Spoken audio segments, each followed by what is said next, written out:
Assalamualaikum warahmatullahi wabarakatuh. Halo adik-adik. Di video kali ini kita akan membahas pesawat sederhana ya. Nah, jadi kira-kira kalau misalnya kalian mendengar yang namanya pesawat, pasti yang ada di pikiran kalian itu yang terlintas pasti yang terbang, ya kan? Pesawat yang terbang. Nah, jadi di sini kita tidak membahas pesawat yang terbang gitu ya, karena pesawat itu juga bukan hanya yang terbang saja. Jadi seringkali kita dengar misalnya kayak pesawat telepon gitu ya, ada juga yang namanya pesawat televisi gitu, bahkan yang tadi pesawat terbang. Tapi kali ini kita bukan membahas mengenai pesawat telepon, pesawat televisi ataupun pesawat terbang. Nah, jadi di video kali ini kita akan membahas mengenai pesawat sederhana. Jadi ini adalah pengertian dari pesawat sederhana. Jadi pesawat sederhana itu adalah segala jenis perangkat yang hanya membutuhkan satu gaya untuk bekerja. Jadi pada prinsipnya pesawat sederhana ini sebenarnya adalah alat gitu ya, alat yang dapat memudahkan kita untuk melakukan suatu usaha. Jadi prinsipnya pesawat sederhana ini adalah untuk mempermudah gitu. Nah, kemudian dalam kehidupan sehari-hari kita, ini adalah contoh-contoh dari pesawat sederhana. Jadi ada pinset, kemudian ada gerobak dengan satu roda gitu. Kemudian ada tang, ada jungkat-jungkit dulu ya. Kalau zaman dulu kalian di TK mungkin pernah main jungkat-jungkit. Terus yang mungkin sering kita pakai sehari-hari ini ada gunting gitu ya, untuk gunting-gunting kertas, menggunting kain dan memotong bahan-bahan yang lain. Di sini ada juga gambar timbangan, kemudian ada orang menggunakan skop dan lain sebagainya. Jadi ini adalah merupakan contoh-contoh dari pesawat sederhana yang bisa kita temui di sekitar kita dalam kehidupan kita sehari-hari tentunya. Nah, pesawat sederhana ini sebenarnya terbagi menjadi beberapa jenis, tapi di video ini kita hanya akan membahas mengenai pengungkit atau tuas ya, dan juga nanti kita akan bahas mengenai bidang miring. Nah, yang pertama kita bahas dulu mengenai pengungkit. Jadi pengungkit ini contohnya misal nih kalian pernah lihat tukang batu. Jadi tukang batu ini mau memindahkan batu besar gitu ya, batu yang besar itu pakai linggis atau menggunakan linggis atau bisa tongkat juga dari besi sebagai pengungkitnya, seperti itu. Nah, jadi ini adalah prinsip dari tuas atau prinsip dari pengungkit. Ada 3 prinsipnya. Yang pertama, pengungkit dengan jenis yang pertama ya. Jadi kalau pengungkit jenis pertama itu di sini digambarkan bisa di sambilnya ini gini ya. Nih, jadi pengungkit jenis pertama ini dia bebannya ini ada di tengah-tengah. Jadi ini ada namanya titik tumpu. Kemudian ini ada titik kuasa di sini. Nah, ini yang namanya bebannya. Bebannya itu ada di bukan ada di tengah-tengah, tapi titik tumpunya yang ada di tengah-tengah antara titik beban dengan titik kuasa. Jadi contohnya di sini itu ada gunting, ada tang, ada jungkat-jungkit dan juga timbangan. Kemudian untuk pengungkit jenis kedua, nah ini bebannya ada di tengah-tengah antara titik tumpu dan kuasa gitu ya. Contohnya di sini ada gerobak roda 1, ada pembuka tutup botol, ada alat pemotong kertas dan lain sebagainya. Kemudian pengungkit jenis ketiga ini titik kuasanya itu terletak di antara titik tumpu dan titik beban. Jadi titik kuasanya ada di tengah gitu ya. Nah, contohnya di sini ada sekop, ada penjepit roti, ada pinset dan juga alat pancing. Oke, itu tadi untuk prinsip dari tuas. Nah, jadi di sini saya mau tuliskan bagaimana sih gitu ya untuk gambar dari pengungkitnya. Nah, jadi misalnya di sini saya gambarkan, ini ada bentuknya nanti misalnya seperti ini ya. Ini ada tongkat, anggaplah ini tongkat. Kemudian di sini ini adalah titik tumpu. Terus di sini misalnya ada batu gitu ya. Ini batu, ini bebannya nih. Ini kita tulis batu. Yang ini tongkatnya panjang. Nah, di sini adalah kuasanya ya. Jadi ini adalah istilah-istilah yang akan digunakan di dalam pengungkit atau tuas. Nah, jadi di sini ini yang bentuknya segitiga, ini kita sebut dengan tumpuan gitu ya, tumpu. Nah, kemudian di sini ini adalah bebannya. Jadi misalnya tadi kita pakai batu, jadi ini adalah beban. Nah, setelah itu istilah lain yang kalian harus tahu, ada jarak di sini ya, ada jarak antara titik di sini. Jadi antara beban dengan tumpu, ini kita kasih jarak seperti ini, kita kasih garis. Ini dinamakan lengan beban atau LB. Ya, LB. Nah, kemudian jarak antara titik tumpu kepada kuasa. Jadi kuasanya ini biasanya di sini ada gaya ya. Ini kuasanya. Nah, di sini antara titik tumpu ke titik kuasa ya, titik kuasa. Ini ada yang namanya lengan kuasa. Atau disingkat dengan LK. Seperti itu. Nah, jadi di sini beban ini disimbolkan dengan W kecil. Kalau kemarin kita membahas usaha itu lambangnya W juga tapi W-nya besar. Kalau ini beban itu W-nya kecil ya. Jadi di sini ada bebannya berbentuk batu dengan simbolnya W, ini ya, simbolnya W kecil. Kemudian ada yang namanya lengan beban. Lengan beban ini terletak antara titik beban dan titik tumpu. Jadi jaraknya ini namanya lengan beban. Kemudian ini tumpunya di tengah. Nah, setelah itu di sini di paling ujung ini adalah kuasa atau gayanya. Nah, di sini jarak antara titik tumpu ke titik kuasa itu adalah lengan kuasa atau LK. Seperti itu. Ini istilah-istilah yang akan kita bahas di rumusnya nanti. Nah, ini adalah rumusnya. Jadi bisa kalian lihat di sini rumusnya W dikali LB sama dengan F dikali LK. Ini adalah rumus umumnya gitu ya. Nah, jadi W di sini W itu adalah beban dengan satuannya Newton, kemudian F itu adalah gaya kuasa dengan satuannya Newton juga. Kemudian lengan beban ini satuannya meter dan lengan kuasa itu satuannya meter juga. Ini untuk rumus dari pengungkit atau tuas. Nah, jadi misalnya nanti karena rumusnya seperti ini bentuknya, biasanya nanti kalian akan bingung kalau misalnya disuruh mencari salah satunya. Jadi kita bisa tulis di sini, misalnya nanti disuruh cari W ya, disuruh mencari W berarti nanti rumusnya adalah F dikali LK dibagi LB. Kemudian nanti misalnya disuruh mencari F berarti W dikali LB dibagi LK. Kemudian nanti misalnya disuruh mencari LB atau lengan beban berarti F dikali LK dibagi W, dan untuk LK berarti nanti W dikali LB dibagi F. Nah, ini bisa kalian ingatin rumusnya, dicatat gitu ya biar nanti nggak bingung. Nah, oke. Ini rumusnya begini, secara sistematisnya ditulis seperti itu. Biar nggak bingung, kita langsung ke aplikasinya aja ya, contoh soal aja. Oh iya, ini lupa, ada keuntungan mekanis juga ya, namanya keuntungan mekanis. Jadi keuntungan mekanis itu nanti berapa keuntungan yang bisa didapat pada saat kita menggunakan pengungkit atau tuas tadi. Nah, jadi ini adalah rumusnya.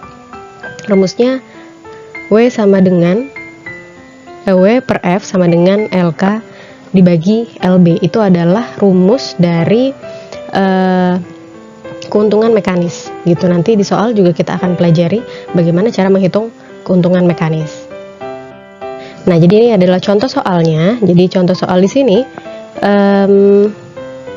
ada gambar nih ya. Jadi ini orangnya, ini sebagai kuasanya. Kemudian ini ada, anggaplah ini tongkat, ini tumpuannya. Kemudian ini adalah batunya tadi, berat, ini adalah bebannya. Kemudian di sini sudah diberitahu ya, ada 360 Newton, ada 20 cm, dan ada 180 cm. Jadi soalnya di sini besarnya kuasa yang diperlukan anak ini ya untuk dapat mengungkit batu. Jadi kalau besarnya kuasa berarti sama dengan besarnya gaya gitu ya, gaya kuasa. Oke, jadi di sini kita tulis dulu ini W-nya, ini bebannya tadi ya. Berarti bebannya itu W ini sama dengan 360 Newton. Kemudian karena ini tadi tumpuannya, ini adalah kuasanya. Nah, jadi jarak dari beban, titik beban ke titik tumpu 20 cm, ini berarti LB-nya, lengan beban. Kemudian jarak dari titik tumpu ke titik kuasa ini namanya LK dengan nilai 180 cm. Jadi di sini kita bisa tuliskan dulu, diketahui ya, seperti yang selalu saya sampaikan, di list dulu apa-apa aja yang diketahui, jadi nanti enak gitu ya nyari soalnya apa yang ditanya. Nah, jadi di sini diketahui W-nya tadi itu sama dengan 360 Newton. Kemudian LB-nya atau lengan beban itu sama dengan 20 cm. Nah, kemudian di sini LK-nya sama dengan 180 cm. Nah, ini karena masih dalam bentuk cm, ini adik-adik tolong diganti ya, atau dikonversikan ke dalam satuan meter. Nah, jadi kalau cm ke meter kan di tangga itu naiknya 2 ya, berarti dibagi 100, jadi 20 dibagi 100, ini berapa nih? 20 bagi 100, 0,2 ya, 0,2 meter. Kemudian 180 dibagi 100, ini sama dengan 1,8 meter. Nah, jadi yang ditanya di sini adalah kuasa atau gaya kuasa. Jadi gaya kuasa itu adalah F-nya. Nah, jadi kita jawab di sebelah sini ya. Jadi kita masukkan ke dalam rumus. Berarti ini yang dicari. Tadi kan rumus aslinya itu W dikali LB sama dengan F dikali LK. Nah, jadi karena yang ditanya di sini F sesuai tadi yang sudah kita pilah-pilah rumusnya. Jadi di sini F, mencari F-nya itu adalah W dikali LB dibagi LK. Nah, jadi tinggal kita masukin deh W-nya di sini 360 Newton dikali LB-nya 0,2 meter dibagi LK-nya tadi 1,8 meter. Nah, ini jadi 360, coba kita hitung bersama-sama ya. 360 itu dikali 0,2, hasilnya adalah 72. Nah, dibagi dengan 1,8, jadi 72 dibagi 1,8 itu hasilnya adalah 40 Newton. Nah, jadi besar kuasa atau besar gaya kuasanya itu sebesar 40 Newton. Jadi di sini berarti pilihan jawabannya adalah yang C. Seperti itu ya. Ini tadi rumus awalnya. Nah, oke. Nah, misalnya nih kita ditanya juga nih keuntungan mekanisnya berapa gitu ya. Jadi kita bisa tambahin. Tadi kan keuntungan mekanis dari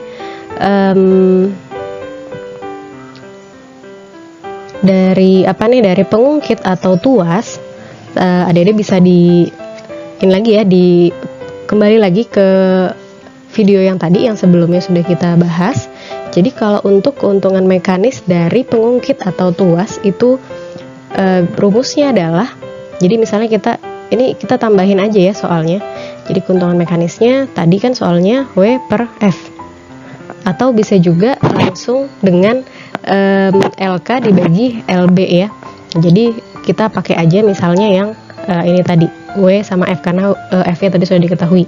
Jadi W-nya di sini tadi 360 Newton, kemudian F-nya adalah 40 Newton. Nah, ini bisa dibagi 36 dibagi 4 itu hasilnya 9. Jadi keuntungan mekanis dari penggunaan pengungkit ini adalah 9 kali gitu ya. Ini adalah keuntungan mekanisnya. Ini soalnya ditambahin sendiri ya. Kita coba cari sendiri berapa keuntungan mekanisnya. Oke, selanjutnya adalah bidang miring. Tadi sudah kita bahas mengenai pengungkit, sekarang kita bahas mengenai bidang miring. Jadi bidang miring ini yang pasti miring ya, karena sesuai dengan namanya bidang miring berarti miring. Kemudian contoh dari penggunaan dalam kehidupan sehari-hari, misalnya kita pakai tangga di rumah atau di gedung-gedung yang bertingkat gitu, bisa di sekolahan gitu ya, atau misalnya mungkin dalam pertukangan, misalnya contoh sederhananya gergaji, penggunaan gergaji di dapur, mungkin penggunaannya seperti penggunaan pisau. Nah itu termasuk ke dalam pesawat sederhana bagian bidang miring. Nah oke, sama seperti pengungkit, bidang miring juga ada rumusnya. Jadi rumusnya itu yang ini, W per F sama dengan S per H. Nah, bedanya tadi dengan rumus pengungkit, kalau tadi pengungkit keuntungan mekanisnya rumusnya sendiri.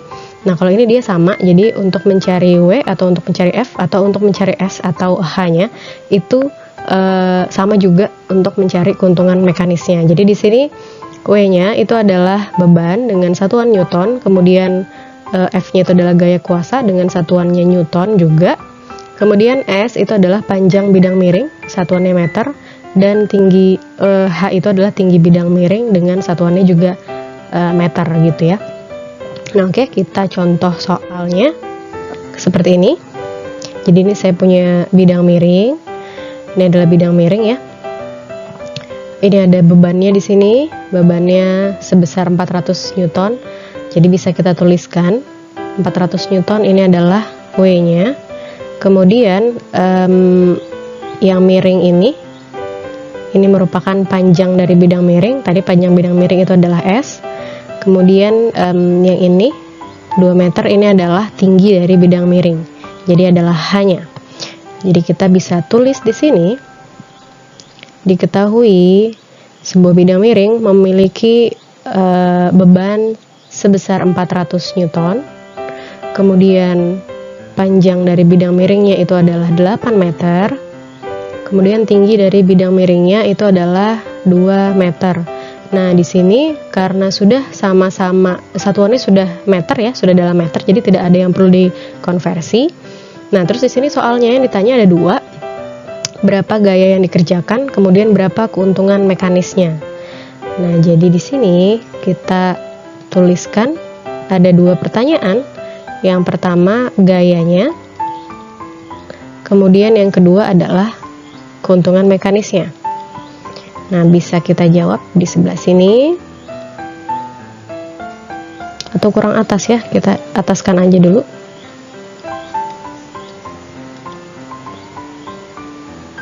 Nih gini ya, jadi jawab yang nomor 1. Nah, tadi kan rumus dari bidang miring itu adalah W dibagi F sama dengan S dibagi H. Nah, ini juga sebagai rumus dari keuntungan mekanis. Nah, jadi di sini kita langsung aja masukin untuk nomor 1, W-nya ya, W per F sama dengan S dibagi H.